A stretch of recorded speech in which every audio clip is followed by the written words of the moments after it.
दीन दयाल सुनी जब से तब से मन मेरे में सी बसी है, और को नाम त्याग दया प्रभु तेरे नाम की भेंट कसी है। पुण्य नाथ दशा वो है जैसे जल जाल में मीन फंसी है, ऐसी करो जमिलाज रहे प्रभु तेरी हसीन में हंसी है। तो दीन बंधु दया निधि और ये प्रभु न्यायाधीश, तुम सदा सहायक दीन के मैं तुम्हें नवाऊं शीश। हाँ साथियों, जो ये कहानी हम आप लोगों को समझ लेकर के चल रहे हैं, किस तरह से हमारे भारत देश में, भारत देश के उत्तर प्रदेश के नगर मथुरा में भगवान याद में सरकार योगी राज कृष्ण का अवतार हुआ। तो आइए गौर करते हैं। मैं रजनेश परम पूज्य गुरुदेव ब्रजेश कुमार शास्त्री जी का भांजा हूं। देखते हैं बाबा धार्मिक कैसेट कंपनी के सौजन्य से, जिसके प्रोप्राइटर श्रीमान मनोज यादव एवं अवनीश यादव, किस तरह से भगवान हमारे यहाँ आए। बताया मथुरा के बीच एक आहुक नाम के राजा हुए। इनके घर में 2 पुत्र पैदा हुए, उग्रसेन और देवक। उग्रसेन बड़े थे, इनके सबसे बड़े लड़के का नाम था कंस, जो इनसे पैदा नहीं हुआ था, एक दुर्मिलक नाम के राक्षस से पैदा हुआ था। ऐसा कैसे हो गया? तो आइए गौर करते हैं इस कहानी में। इनकी पत्नी का नाम था पवन रेखा। एक बार जब ये गई है घूमने के लिए वन में सहेलियों के साथ, दुर्मिलक नाम के राक्षस ने जब इसको देखा तो इसकी सुंदरता को देख करके पागल हो गया और उग्रसेन का भेष धारण करके सामने पहुंच गया और कहने लगा, तुम्हें डर किस बात का है, तुम्हारा पति सामने खड़ा है। नहीं समझ पाई। अंत में हुआ ये, धोखा से बानी चने कियो सती संभोग, प्रकट है गया अंत में वो पापी को संयोग। धोखा से पवन रेखा के पतिव्रत धर्म को नष्ट कर दिया। अंत में वो अपने भेष में आ गया तो पवन रेखा खड़ी की खड़ी रह गई। कहने लगी, अरे तूने तो हमें कहीं का नहीं छोड़ा, अब मैं अपने पति के पास कैसे जाऊंगी, कैसे उसे अपना मुंह दिखाऊंगी। और बोली, अरे तेरा होइए सत्यानाश, अधर्मी धर्म बिगाड़ो मेलो।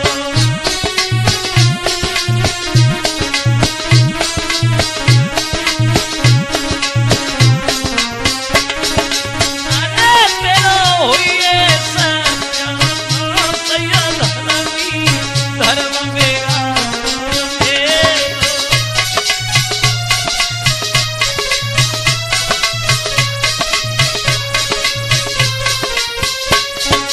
बोली, जो पहले जाने में लेती तेरा भस्म कर देती।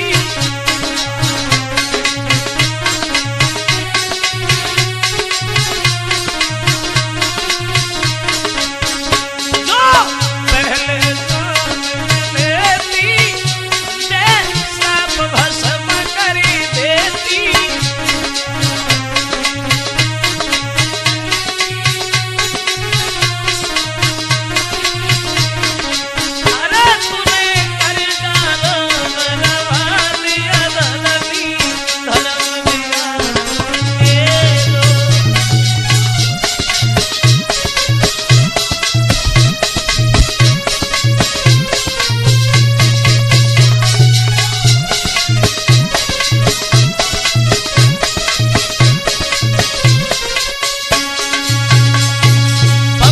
उत्तर दिया, कमीन, अरे तूने तो हमें मैंने कहीं का नहीं छोड़ा, अब मैं अपने पति के पास कैसे जाऊंगी, कैसे मैं अपना मुंह दिखाऊंगी। एक स्त्री के पास होता ही क्या है, लज्जा के अलावा, मगर तूने भी वो मुझसे छीन ली। राक्षस कहने लगा, पवरेखा रो नहीं, तुम्हारे कोई लड़का नहीं हुआ, मगर आज हम तुम्हें ये वचन देते हैं तुम्हारे लड़का होगा। और जानती हो वो लड़का कैसा होगा? बोली जानती हूँ, तेरे जैसा राक्षस तो होगा। बोले हाँ मेरे जैसा राक्षस होगा, मगर तेरे लड़का जो होगा, बोला कि मेरे समान योद्धा होगा और बैठी भी न कोई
एक कमी होगी तुम्हारे बच्चे में। क्या?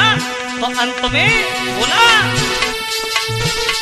ऋषियों को यार ब्राह्मणों को, ऋषियन को यार ब्राह्मणों को, बेशक वो भूषण आएगा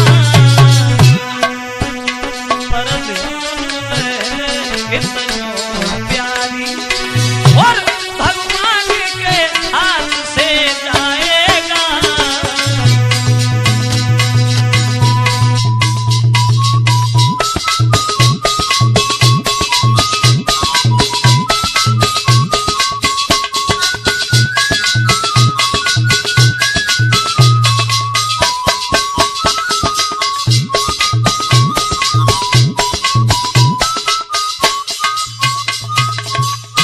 राक्षस ने साफ शब्दों में कह दिया ऋषि महात्मा को बहुत सताएगा, मगर अंत में वो भगवान के हाथ से मारा जाएगा।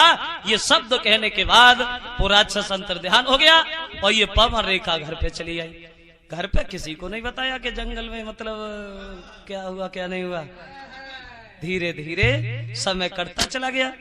जब प्रसव का समय आया, जब बच्चे ने जन्म लिया तो असगुन दिखाने लगे। चारों तरफ आंधी तूफान, मेघ गरज रहे हैं, पानी बरस रहा है। लड़का जब पैदा हुआ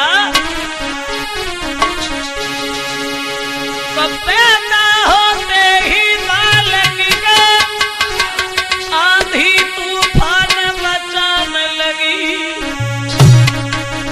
और टूटने लगी बिजली रज पे एक महामले थी आग लगी।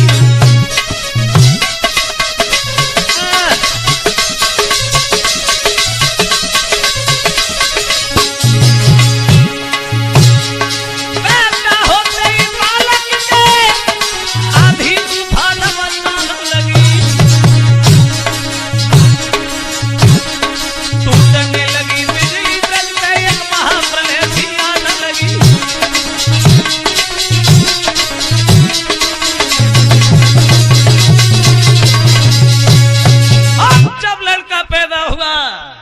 उसी बच्चे का नाम रख दिया गर्गाचार्य पंडित जी ने कंस। कंस, और वो कंस धीरे धीरे कुछ बड़ा हुआ, मगर इतना बड़ा शैतान था, किसी बच्चे का सर फोड़ देता है, किसी का पैर तोड़ देता है, किसी को जिंदा जमीन में दबा देता है। इतना बड़ा शैतान। उग्रसेन के पास शिकायतें आने लगी, महाराज किसी दूसरे की बात हो तो आपसे कहते हुए बड़ा अच्छा लगेगा, मगर तुम्हारे घर की बात, तुम्हारा लड़का मुझे जिंदा नहीं रहने देगा, और ज्यादा होगा तो हम लोग इस जगह को छोड़ के चले जाएंगे। उग्रसेन ने कंस को बुलाया, इधर आओ, आखिर को तुम्हारे खून, और जब प्रजा के लोगों से मिलकर नहीं चलना जानते हो तो एक दिन वो होगा जो तुम कौड़ी के 3 बिक जाओगे। कंस बोला, पिताजी समझ गए। क्या समझ गए? बोले अब हम समझ गए, अब बुढ़ापे में तुम्हें राज्य नहीं, आराम की जरूरत है। और आगे बढ़ा, पिताजी के सर से मुकुट उतारा और अपने सर पर रख लिया, हथकड़ी बेड़ियां लगाई, उग्रसेन को मथुरा की जेल में डाल दिया। तुम आराम करो, तुम्हें आराम की बहुत जरूरत है, राज्य हम करेंगे। और जब कंस राजा हुआ, गद्दी पे बैठ गया और सबसे कहने लगा, देखिए भाइयों, जो हमारे पिताजी के शासन में हुआ वो हमारे शासन में हरगिज नहीं होगा। पागल थे हमारे पिताजी, और उनसे बड़े पागल तुम, जो वो कहते रहे तुम करते रहे, मगर मेरे शासन में वो कुछ भी नहीं होगा। मंदिरों को तोड़वा दिया जाए, मूर्तियों को जमुना जी में फेंकवा दिया जाए, गौशाला में आग लगवा दी जाए, कोई यज्ञ नहीं करेगा, कोई हवन नहीं करेगा। पुरखो पौष्टिक घी को लेके अग्नि में डाल देते हो, खुद खाओ, शरीर को मजबूत बनाओ।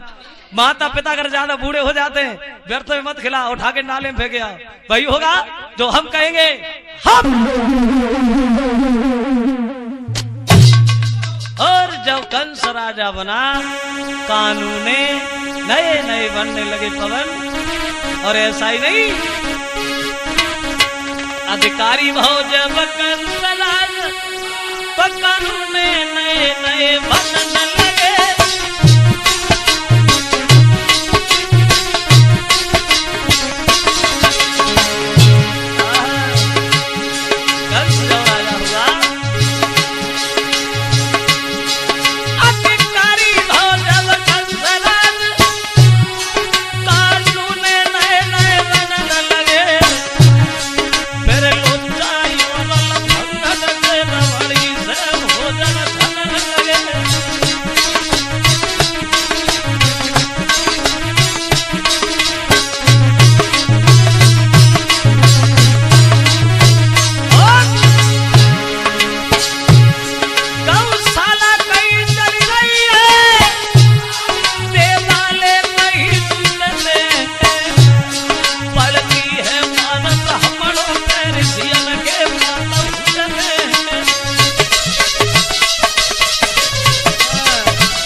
कानून नए नए बनने लगे। कंस ने सबसे कहा, देख लिया राज्य ऐसे चलता है। सच बताना भाइयों, तुम हमारे पिताजी के शासन में सुखी थे या भगवान भोजराज कंस के शासन में सुखी हो? एक धीरे से उठ के खड़ा हो गया, महाराज की जय हो। आपके पिताजी के शासन में दीन दुखियों का बड़ा सम्मान होता था, आपके शासन में बड़ा अत्याचार हो रहा है, मैं इस बात से बड़ा दुखी, बड़ा दुखी। कंस बोला, हाँ, कोई दुखी नहीं है, अकेले यही दुखी है, और हमने भी कसम खाई है हम किसी को दुखी नहीं रखेंगे। जल्लादो, इन्हें उठा ले जाओ और ले जा करके फांसी लगा दो। अगर ये जिंदा रहने दुख होगा, मैं किसी को दुखी देखना चाहता नहीं। भाई बताओ, इनके अलावा कोई और दुखी है क्या? बोले महाराज कोई दुखी नहीं, होना ही नहीं चाहिए, मेरा अवतार क्यों हुआ, इसीलिए तो हुआ है। कोई अपने मन की बात उस कंस से नहीं कह पाता। क्या दशा बनी ऋषि महात्माओं की, वहां कि हाथन में कला, पायन में कला, और बगलन में बांसी पड़ी भाई।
जब सब लोग दुखी हो गए, सब लोग भगवान से विनती करते हैं, प्रभु अब तुम्हारे अलावा मेरा कोई नहीं।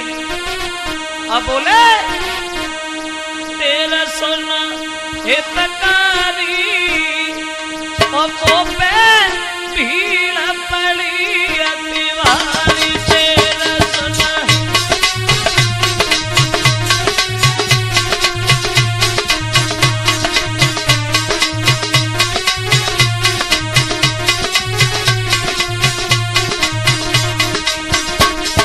सब लोग विनय कर रहे हैं भगवान से, दीन बंधु अब तुम्हारे अलावा मेरा कोई नहीं है।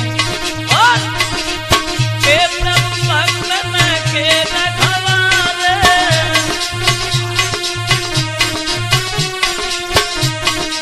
हम सवाए शरण तुम्हारे।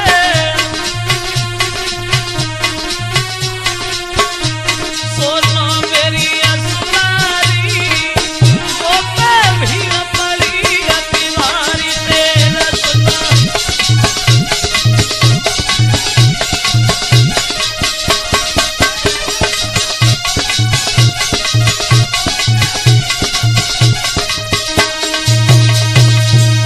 बोले देवताओं रो नहीं, तुम भी जाओ भूमि पे धरो यादवी रूप।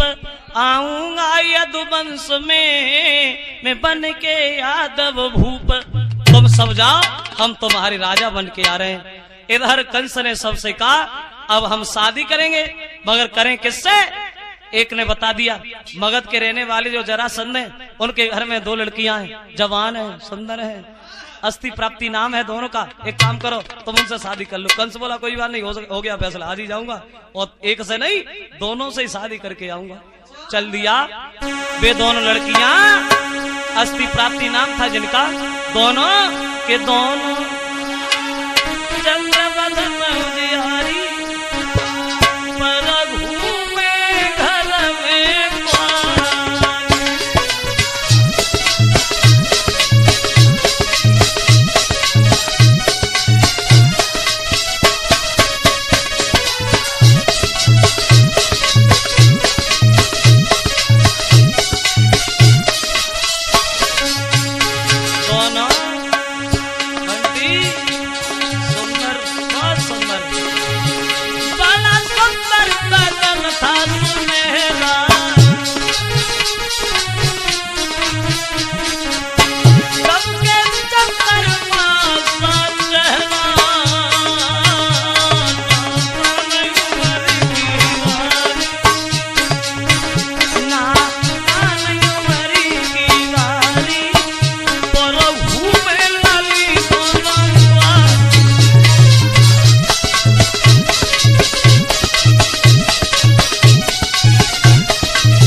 कंस।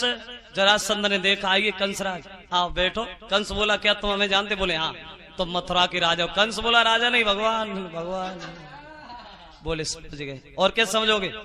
हमने ये सुना है तुम्हारे घर में 2 लड़कियां हैं, दोनों जवान है, शादी के लायक हैं। सही सुना है, इसीलिए तो सही समय पे आया हूँ। एक काम करो तुम अपनी दोनों बेटियों का विवाह मेरे साथ कर दो। जरासंध बोले सुनो कंसराज, भगवान हो तो उस मथुरा के उस मगध के नहीं हो। और रही बात मेरी बेटियों की शादी की, शादी तो होगी मगर ऐसे नहीं होगी जैसे तुम चले आए। कैसे होगी? बोले हमने एक कसम खाई है, मेरे घर में कुबलिया पीड़ हाथी है, उस हाथी में 10,000 हाथियों की ताकत। अगर तुमने युद्ध में हाथी को हरा दिया शादी पक्की, मारे गए, माफ करना। कंस कहने लगा जरासंध पागल हो गए क्या? काहे हाथी?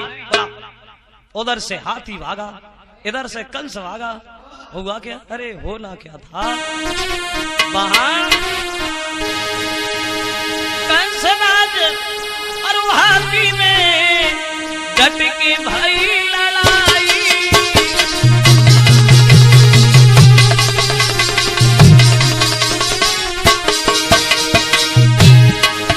और नहीं पे सगई हाथी की रहेगा सूरी भाई।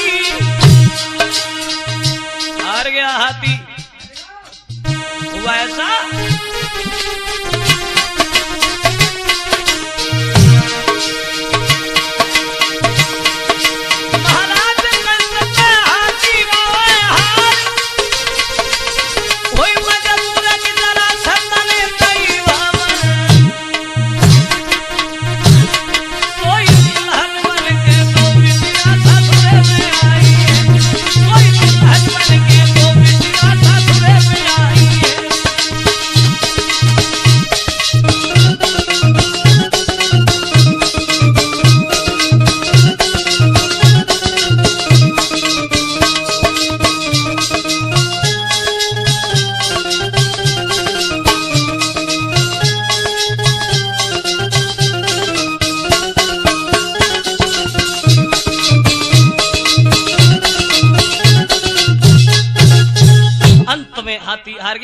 मजबूर होकर के अंत में उस जरासंध ने अपने दोनों बेटियों का विवाह कर दिया और वो कुबलिया फिर हाथी दान में दे दिया, बोले से भी ले जाओ।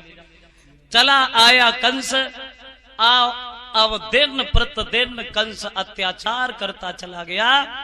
कंस के जो चाचा थे देवक, इनके घर में देखे, इनके घर में 7 लड़कियां थी, सबसे छोटी देवकी थी और ये 7 वसुदेव को ब्याई गई थी। ये वसुदेव कौन थे?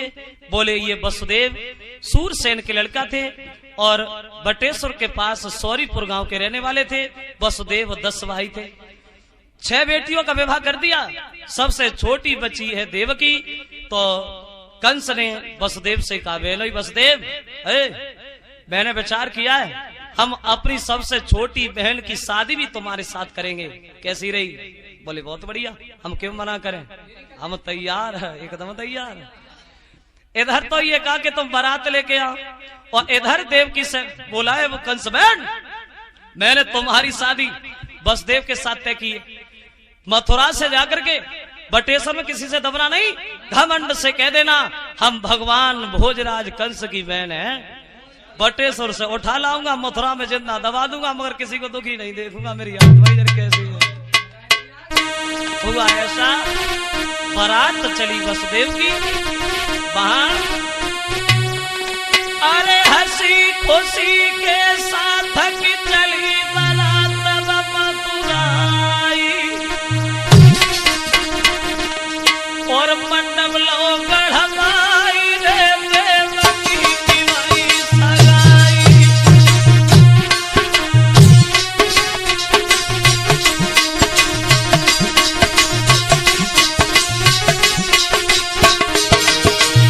अंत में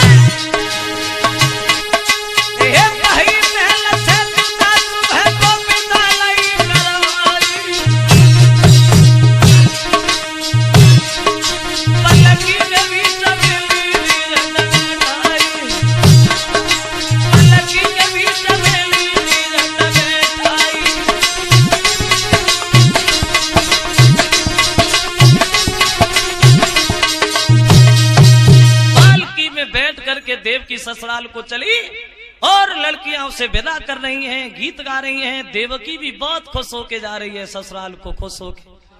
पहले रोना नहीं चलता था, पहले रोना नहीं, रोना अभी से चला है। अगर आज कल कोई समझदार लड़की रोए ना, चुपचाप बैठ के ससुराल में चली जाए तो और औरतें बचे नहीं ना लेती, ने को ना रो यूल के बैठेगी जगह सर्राटे। चली लड़कियां विदा कर रही है, अब बोली अरे जा मेरी बहन रहे सुखारी, जा मेरी बहन।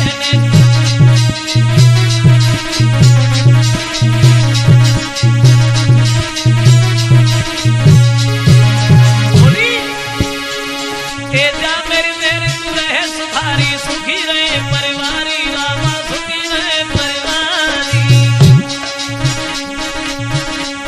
और सारस जैसी बोली तेरी मंगलवारी, जा तेरी बहन तू रहे सुखारी।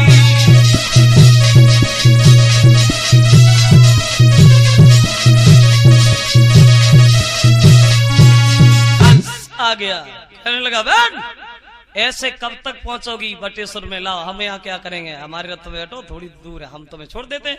और रथ में बैठा लिया देवकी को और रथ लेके चल दिया कंस। वहां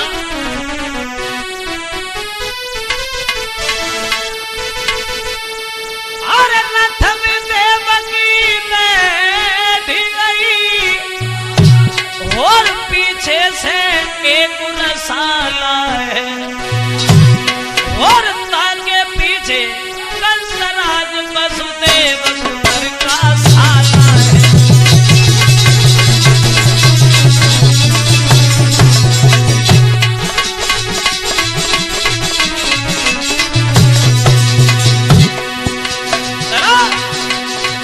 अब ताके पीछे कंसराज वसुदेव सुंदर का साला है।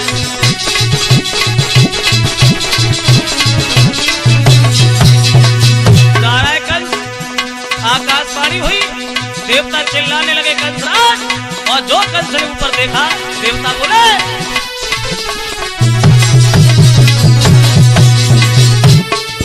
ये कंस राज मत भूल जरा, ये भूल धूल हो जाएगा। देवकी का 8वां बालक होगा जो मार के तुझे गिराएगा।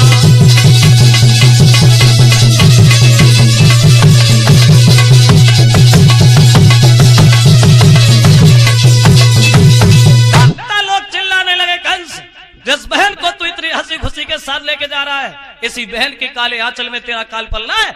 तेरी बहन के गर्भ से जो 8वां बालक पैदा होगा वो तेरा काल होगा, जिसके हाथ से तेरी मौत होगी। और जो कंस ने ये बात सुनी, देवकी को रथ से नीचे खींच लिया और तलवार पकड़ के कहने लगा, माफ करना बहन, बिना मतलब में कोई पाप नहीं होता, और जब जान पे नौबत आ जाती है तो सगे बेटे का बाप नहीं होता। अगर तुम जिंदा रही तो हम जिंदा नहीं रहेंगे, और हम मर गए तो हमारे प्रजा के लोग हमारे पीछे रो रो के मर जाएंगे। भाई हमने कभी किसी को दुखी नहीं देखा। बोली भैया तब मार दीजिए। कंस ने जैसे ही मारना चाहा तो वसुदेव आगे बढ़े, बोले कंस मेरी बात सुन लो। अब बोले कंस इसको न मार, तेरी बहन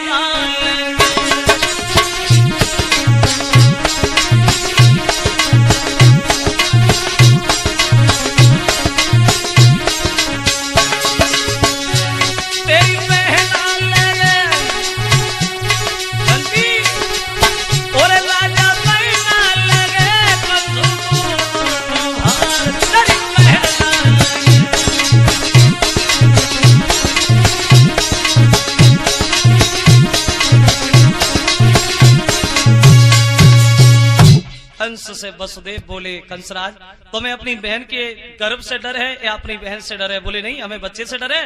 बोले जब तक देवकी के 8 बालक नहीं हो जाते हम इस मथुरा को छोड़ करके बटेश्वर में नहीं जाएंगे।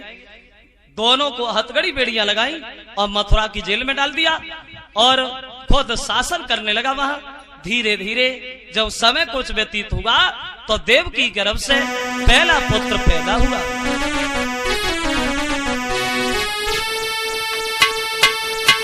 बीती गए कछु साल, तब एक लाल जेलन में वसुदेव देवकी देख के मगन हुई रहे।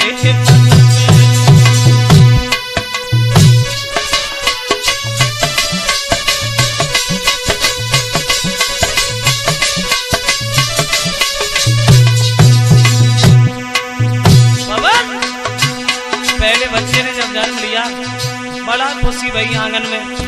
जब जब आई कंस की आए बड़े मरवाड़े दुखी भय मन में,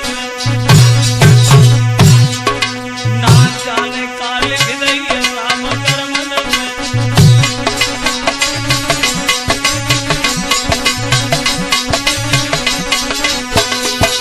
पहले बच्चे ने जब जन्म लिया वसुदेव देव की बड़ा खुश होते वहां।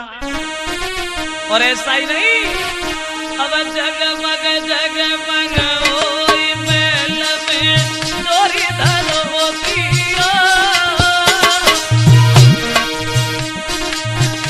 अब जेल खाने के बीच में पहले ललाट जन्म लिया।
बड़ा खुश होती है।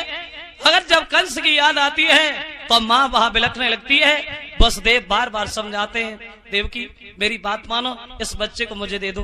पुराना ध्यान करो, जब हमने तुम्हें कंस से बचाया था। वसुदेव इधर जबरदस्ती बच्चे को ले जाते हैं और कंस से जाके मिलते हैं। कंस ने पहला समझ के उसे छोड़ दिया। बोले 8वां हो, बोले के आना, हम इसे नहीं मारेंगे। देवकी ने जब अपने बच्चे को जिंदा देखा बड़ा खुश भई, लाखों दुआएं देने लगी, भैया मेरी उम्र तुझे लग जाए, तू हजारों साल जिंदा रहे। मगर वो खुशी ज्यादा देर नहीं रुकी। नारद ने देखा, बाजी वाह, ये उल्टा काम कैसे हो गया। कंस इतना बड़ा पापी और इतनी बड़ी दया, अगर ऐसे कंस को दया आती रही तो भगवान को आने में बड़ा देर लगेगी। इसका तो पाप का गढ़ा जितनी जल्दी भर जाए उतना ही कम है।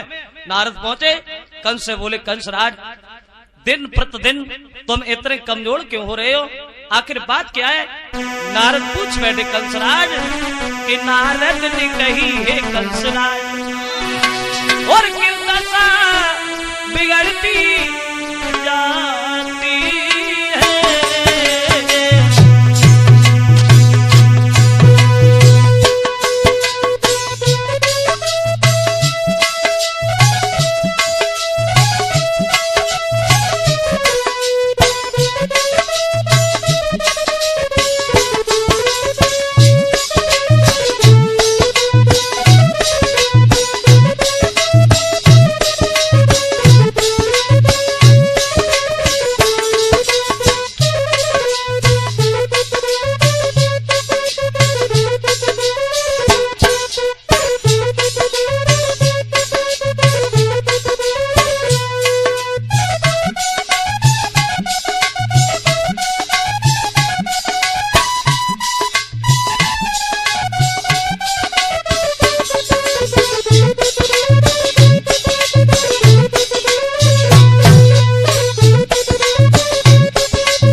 कंस आखिर बात क्या है।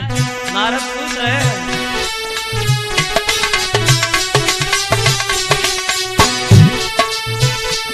नारद ने कही है कंसराज, क्यों दशा बिगड़ती जाती है।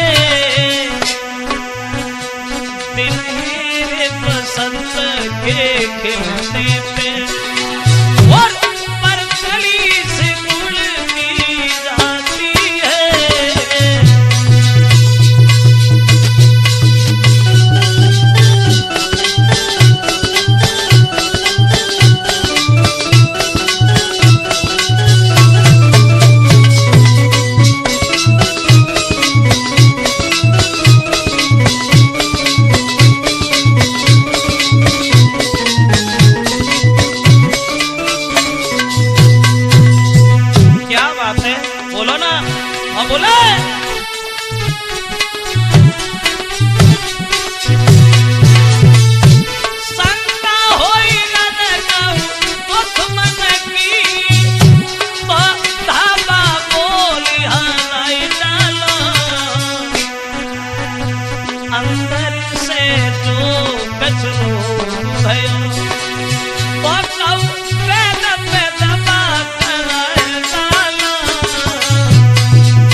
नारद ने, क्या बात है कंस, पहले और अब में बड़ा अंतर आ गया। तो कंस ने जवाब दिया है, नारद माफ करना, मुझे मौत से बड़ा डर लगता, मैं मरना नहीं चाहता। देवता ने मुझसे कहा मेरी बहन के गर्भ से जो 8वां बालक होगा मेरा काल होगा। नारद बोले तुमने क्या सोचा। बोले अभी एक बच्चा पहला पैदा हुआ था, मैंने उसे छोड़ दिया। बोले क्यों। बोले पहला था इसलिए, 8वां होगा मार दूंगा। नारद बोले लगता है कंसराज तुम 8वें तक पहुंचोगे ही नहीं, तुम्हारी मौत आ गई। और जो कंस ने जब बात सुनी की मौत आई गई, एकदम से गद्दी से उछल पड़ा, बाबा नारद आ गई, मगर किधर से आ गई? बोले दिखाई नहीं देती है। सुनो, देवकी का हर बालक 8वां हो सकता है कंसराज, पहला 5वां बन जाए, 5वां छठा बन जाए, 8वां पहला बन जाए। किसने देखा? अंदर की बात है। बोले इसका मतलब ये है देवकी का एक भी बालक नहीं बचना चाहिए? बोले हमने कब कहा कि तुम मारो, अब इच्छा तुम्हारी है, बात थी वो हमने तुम्हें बताई। बड़ा खुश हुआ कंस और कहता है बाबा नारद इसीलिए हम तुम्हारा सम्मान करते हैं क्योंकि तुम सबका उद्धार चाहते हो। मुस्कुराते हुए नारद बोले कंसराज सबका उद्धार तुम बाद में चाहते हैं, सबसे पहले तुम्हारा उद्धार चाहते हैं, मगर क्या करूं बड़ा देर हो रही है। उठे चले गए और इधर कंस भागा, देवकी के हाथ से जबरदस्ती बच्चे को छीन लिया और घुमा करके दीवार से मार दिया, जिसकी मांस की बोटियां बिखरी गई। एक नहीं, धीरे धीरे कंस ने देवकी के 6 पुत्रों को मार डाला।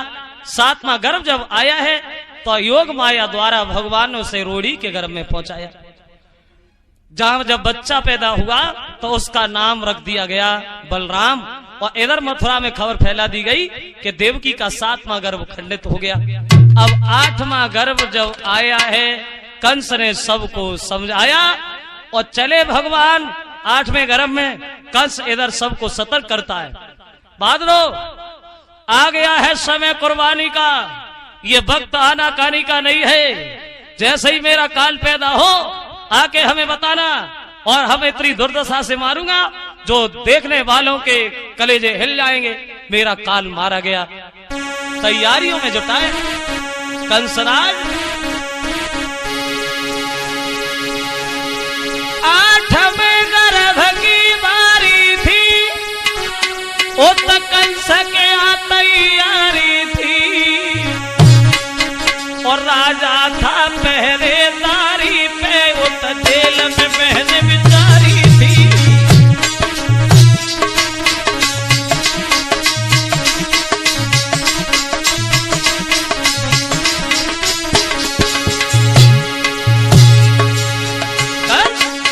इधर सबको सतर्क करना है, बोलना है बंटी।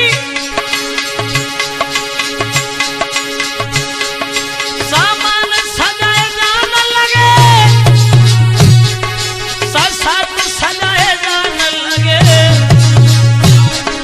फाटक के पहरा वालों पे पहरा वो बिछाए जाने लगे।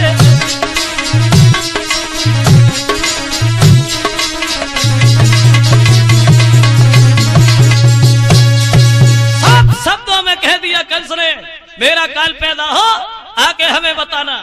इधर सब लोग तैयार हैं और चले भगवान। भादों का महीना, कृष्ण पक्ष अष्टमी बोले दिन, बुधवार को चले भगवान। धीरे धीरे पानी की बरसात हो रही है और पहरेदारों के साथ कुछ घात हो रही है। ऐसा लगता था जैसे जैसे रात हो रही है वैसे वैसे भक्त और भगवान की कुछ बात हो रही है। वहां के फाटक के पहरावानों पे और बेहोशी आती आती है।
गहरी नींद में सो गए और इधर चले भगवान। जेल की दीवार चमकने लगी और वसुदेव देव की बैठ के खड़े हो गए। सोचने लगे प्रभु हमें यही नहीं मालूम कि स्वर्ग हमारे पास आ गया है, अब हमें स्वर्ग में खुद चल के आ गया। सतेंद्र इतने में उस जेल की एक चमक उठी दीवार, तो कैदी भक्तन के यहाँ प्रभु आए जगदाधार। भगवान की तस्वीर नजर आई। वसुदेव देव की दोनों हाथ जोड़ के बोले प्रभु हम आपकी क्या सेवा करें। भगवान बोले भक्तों सेवा कराने नहीं सेवा करने को आया हूँ, अब मेरे पास समय नहीं है, इसलिए बोले कि अब अधिक बात का समय नहीं और लीला करने का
नंद बाबा क्या गोकुल में छोड़े आना। ये शब्द कहने के बाद भगवान एक जरा से शिशु बने और आ गए देवकी की गोदी में। और ऐसा ही नहीं कि भादो की रात काली जो की है अंधेरिया,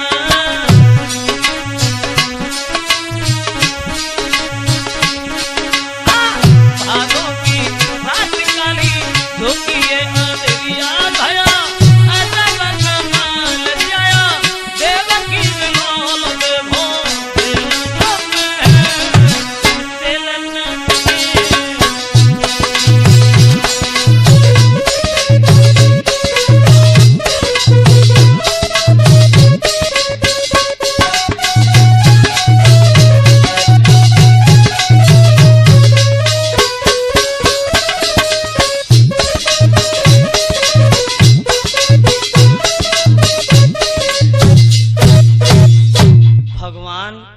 जरा से शिशु बन जाते हैं, देवकी की गोदी में आ जाते हैं और वसुदेव कहते हैं अब इस बच्चे को तो हम जरूर बचाएंगे। देवकी बोली महाराज इस हमारे बच्चे को जरूर बचा लो। बोले हथकड़ी बेड़ियां लगी हैं कैसे बचाऊं। कहने की देर थी, हथकड़ी बेड़ियां खुली नजर आई, पहरेदार गहरी नींद में सोते हुए नजर आए और फाटक खुले हुए नजर आए। वसुदेव चल दिए भगवान को लेकर के लेके वसुदेव मथुरा से गोकुल चले, माँ की ममता खड़ी देखती रह गई।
चले वसुदेव पहुंच गए, यमुना मैया में प्रवेश करते हैं।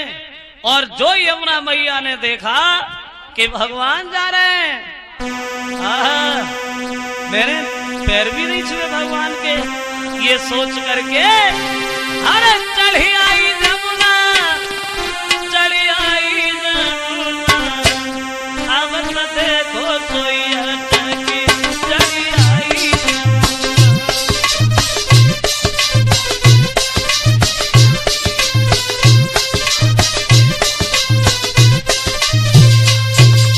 वसुदेव के पहले घुटनों तक जल था, फिर कमर तक पहुंच गया, फिर छाती तक पहुंच गया, फिर मुंह में पानी जाने लगा।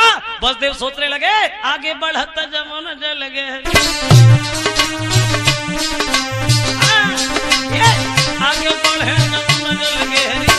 पीछे देखा लौट चलते, क्या देखा पीछे हटे मोठालो के हरी, पीछे शेर खड़ा है और लेके वसुदेव तक चली गए आधी रातिया, आगत देखो सोइया टकी, चली आई।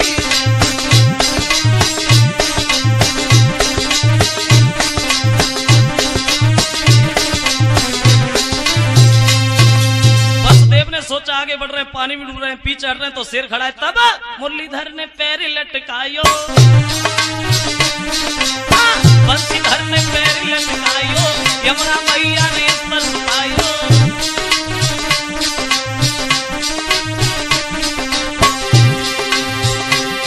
और कोई की तरल पाग गई यमुना दिया, आगत देखो सोइया टकी, चली आई।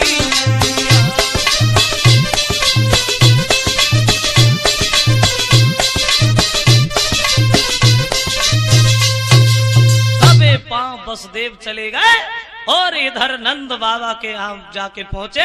योग माया जरा सा भेष धारण करके लड़की का लेटी हुई थी और उन्होंने भगवान को वहां लेटा दिया, उस लड़की को उठाया और पुनः ये मथुरा में चले आए। लड़की रास्ता में बिल्कुल नहीं रोई, सपा मरी सी धरी चली गई। और जो मथुरा में घुसे लड़की चिल्ला चिल्ला करके रोने लगी। एक पहरेदार उठ के खड़ा हो गया, लगता है अवतार हो गया। दूसरा बोला अवतार हो गया, बोले का सोरा था क्या? बोले नहीं नहीं नहीं, हम तो सीधे खड़े। कंस को खबर मिली, कंस भागा, बैठ बच्चे को हमें दे दो। बोली भैया लड़का नहीं लड़की, और लड़की तुम्हारा कुछ नहीं बिगाड़ सकती, इसलिए इसे नहीं मारो। कंस बोला हाँ जानता हूँ लड़की मेरा कुछ नहीं कर सकती, मगर इस लड़की के लड़का ने हमें मार दिया तो हम इसे जिंदा नहीं छोड़ेंगे। पैरों की तरफ से घुमा करके जब दीवार से पटकना चाहा, लड़की हाथ से छूटी गई और आकाश में उड़ गई। और आकाश में जाकर के कंस कहने लगी, कंसराज तू हमें क्या मारेगा, तुझे मारने वाला पैदा हो गया। अब बोली चिल्लाएंगे कहा चला रे अभिमानी रे मत वाले, अब तेरे दुश्मन को पाल रहे यादव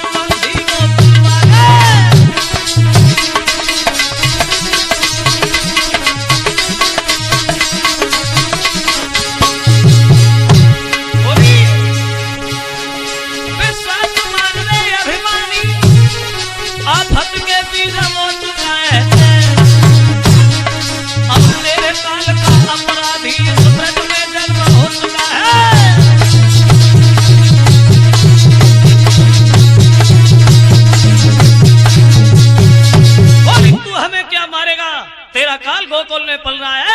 ये शब्द कहने के बाद लड़की अंदर ध्यान हो गई और कंस मूल को पकड़ करके वहीं बैठ गया। वसुदेव देवकी के पैरों पे गिर पड़ा, माफ करना बहन तुम्हारी गोदी भी खाली हो गई, मगर मेरा काल भी आज तक जिंदा है। वसुदेव समझाते कंसराज जो होना था वो हो गया, क्योंकि मौत का समय जो निश्चित है उसी समय पे आएगी। अब बोले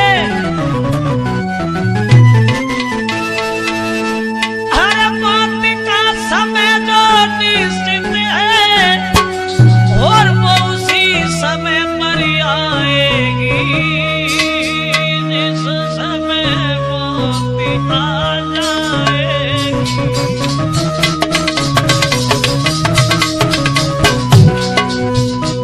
जिस समय मौत आ जाएगी घड़ी कंडल में पाएगी, जिस समय मोती आ जाएगी।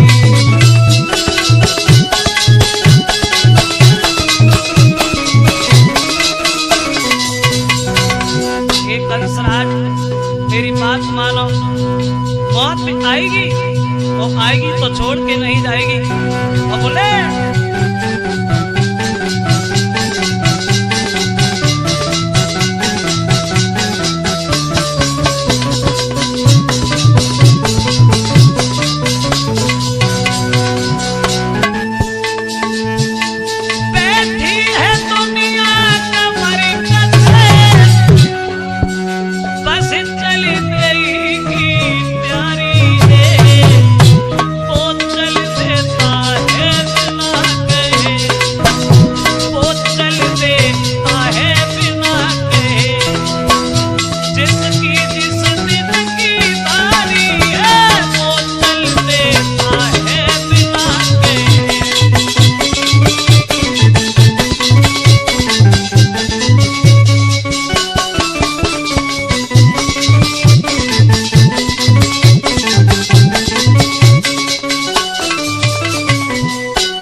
कंस उठा और चला गया। कहने लगा है पहरेदारों से जाओ गोकुल की तरफ, 2-4 दिन का अगर तुम्हें कोई भी बालक मिल जाता है उसे मार देना, क्योंकि उन बच्चों में मेरा काल छुपा। इधर सवेरा हुआ, यशोदा मैया की आंख खुली, भगवान को पास में देखा, बड़ा खुश हुई। खबर पाती पाते गांव की औरतें ढोलक बाज लेकर के वहां पहुंच गई और बधाई गाने लगी। और ऐसा ही नहीं, पवन आंगन में बधाई बजी रही थी, द्वारे में बधाई अब पेट धरे अवतार, मगनी यशोदा मात है।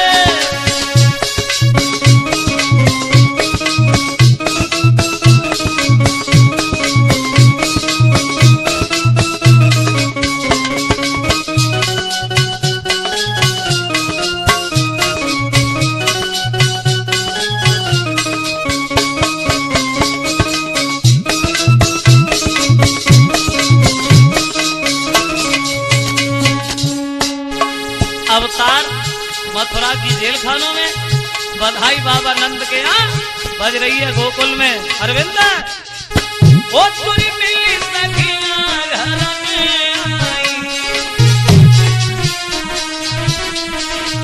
जिजूरी मिली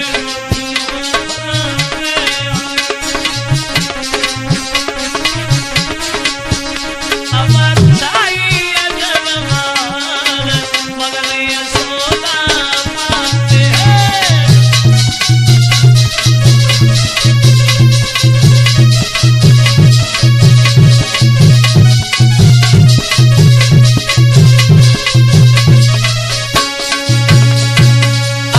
मथुरा की जेल खानों में बधाई बाबा नंद के यहाँ गोकुल में बजाई जा रही है। औरतें नाच रही हैं, गीत गा रही हैं, बधाई दे रही है माँ। और बोली ये सुना ले जय कन्हैया